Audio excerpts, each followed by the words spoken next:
বিষয়টা আপনি যেভাবে দেখছেন আমরা সেভাবে দেখছি না, কারণ সনাতন ধর্মাবলম্বীদের যে অনুষ্ঠান রথযাত্রা এবং উল্টো রথ দুইটিই যাতে খুব সুচারুরূপে সম্পন্ন হয়, কোনো রকমের কোনো বিশৃঙ্খলা না হয়, সেই জন্য আমরা সকল সংস্থা, আইন প্রয়োগকারী সংস্থার সঙ্গে আমরা সমন্বিতভাবে কাজ করেছি। সরকারের গোয়েন্দা সংস্থাগুলো সমন্বিতভাবে কাজ করেছে। কিন্তু এই এই যে ইলেকট্রনিক ডিভাইসটা ইমপ্রুভড, সেটা ঘটনাক্রমে বা কাকতালীয়ভাবে ওই দিন পাওয়া যায়, সেটার সাথে আপনি সম্পর্কিত করছেন সেটা। হ্যাঁ, এবং সেটা পাওয়া যায়, এবং আমাদের একজন আনসার সদস্য, একজন কি দুইজন আনসার সদস্য, তাদেরকেও আমরা পুরস্কৃত করব, ইতিমধ্যে বলে দিয়েছি আমরা।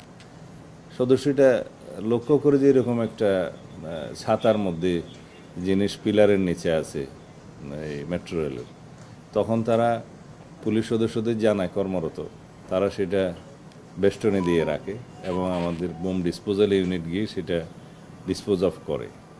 এটা আমাদের সবসময় প্রস্তুতি থাকে, কিন্তু ঘটনাক্রমে এবং সময়টা ওই দিন হওয়াতে আপনি কাকতালীয়ভাবে মিলাচ্ছেন তার সাথে, এটার সাথে কোনো মিল আছে বলে আমি মনে করি না।